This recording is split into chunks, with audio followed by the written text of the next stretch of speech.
Now, the Samsung Galaxy S21 Ultra was Samsung's flagship bee's knees dog's bollocks phone of 2021. Now, I've been using the phone on and off for the last few weeks, and here is my full review in 2023, and spoiler alert, it's still pretty good. Now, the experience using the S21 Ultra is still as flagship as they come. 6.8-inch dynamic AMOLED 120Hz display, a really bezel-less design. It's still an absolutely stunning display.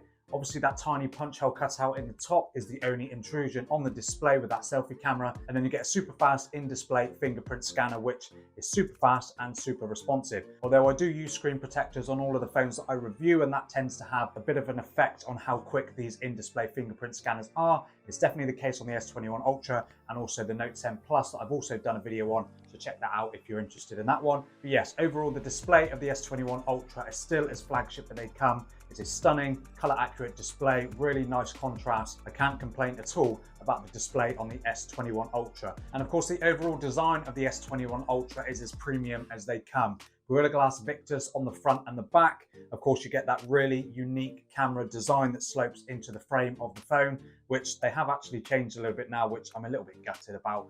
But overall, the design of the S21 Ultra is still really, really great.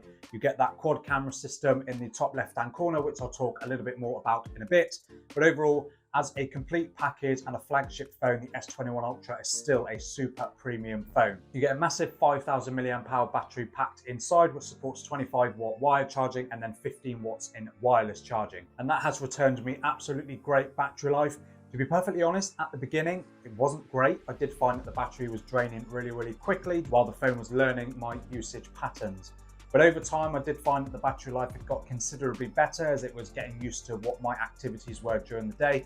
And I did find that the battery got a lot better and would easily last me through a full day, not necessarily that much into a second day, but yes, definitely a full day of battery still in 2023. So yes, overall, the phone is really, really great in terms of its design. It's Quad HD display, 120Hz dynamic AMOLED, premium materials. There's no scratches or anything on this model that I bought. I did actually manage to pick this phone up for 280 quid, which for a 2-year-old top of the line flagship S21 Ultra in this condition, I think is an absolute steal. Of course, you can buy slightly more used ones. You might be able to get them for a little bit less, but in terms of the condition of this phone, is absolutely great. And the Exynos 2100 powering the S21 Ultra has been absolutely fine, as what I found with my regular S21 video. I'll drop a link for that video in the description if you want to check that out as well. But overall performance on the S21 has been absolutely flawless. I've had no stutters or anything like that. No instances of the phone slowing down. Images process really quickly, as do videos, which I did take a little bit of as well. And yeah, overall, the phone has performed absolutely fine. I've got the base model with 12 gigabytes of RAM and 128 gigabytes of storage, but that's been plenty enough for me.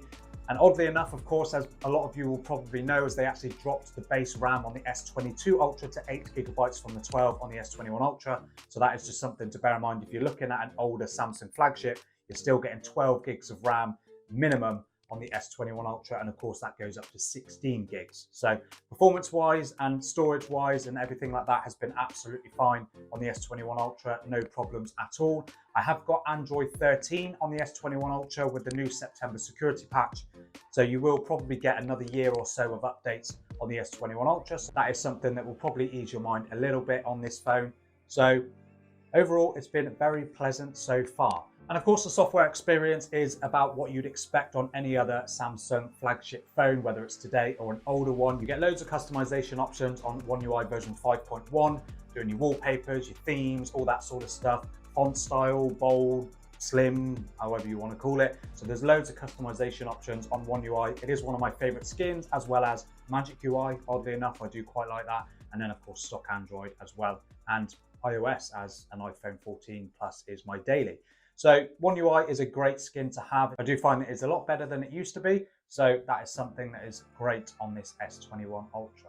And lastly, onto the camera of the S21 Ultra, you get a 108 megapixel main camera, 12 megapixel ultra wide, and then a pair of 10 megapixel telephoto cameras. You get that 3x telephoto, and then of course you get that 10x periscope lens, which offers some really great zoom shots on the S21 Ultra. And photos from the S21 Ultra have been about what I'd expect from a flagship Samsung device, even one that's a couple of years old.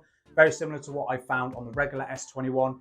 Loads of detail, Samsung's normal color profile that they do add onto their photos, which I am a big fan of. It's not over the top for my personal taste. And then of course you get that 12 megapixel ultra wide, which doesn't change its color temperature. And then of course it just is that little bit softer because it is a narrower aperture and a lower quality sensor. And then the main draw for the S21 Ultra is of course the reach that you can get from these zoom cameras. The 3x and the 10x optical zoom on this phone are absolutely incredible. I occasionally punched to about 30 times, but the 100 times zoom that they rave about, and they still do now, at least on this S21 Ultra, isn't something that I found myself using. I didn't find the quality to be that great. It is definitely usable, but I found 30x was about what my maximum was. And then portrait mode offers really great subject separation. I can't really complain much on the portrait mode. And then videos on the S21 are pretty good. Of course, Samsung, they're getting better now with the S23 Ultra, but at least back then they weren't the best known for their quality of their videos. It's not bad by any stretch of the imagination, but of course it was never on Apple's level with their iPhones. So overall, the camera experience on the S21 Ultra, personally for me, I found to be really great. I haven't really got anything to complain about it at all. And then the front-facing 40 megapixel selfie camera offers some really great selfies with plenty of detail. Of course, they did drop that resolution from 40 megapixels back down to 10 or 12 megapixels from the S22 to the S23 Ultra. But the photos from the S21 Ultra have found to be really great. And portrait mode is great on this as well. Good subject separation. Samsung do a great job with getting you some really nice portrait shots with the front camera and of course the rear camera. So that's my quick look at the Galaxy S21 Ultra in 2023. Overall, with 100% confidence, I will recommend buying this phone in 2023. If you can get it at a similar price to what I found it, 280 quid, this is an absolute steal. Of course, brand new ones, if you can find any, are going to run you a lot more, but this is a wicked phone and it's so nice. The black is such a nice color. I really like that.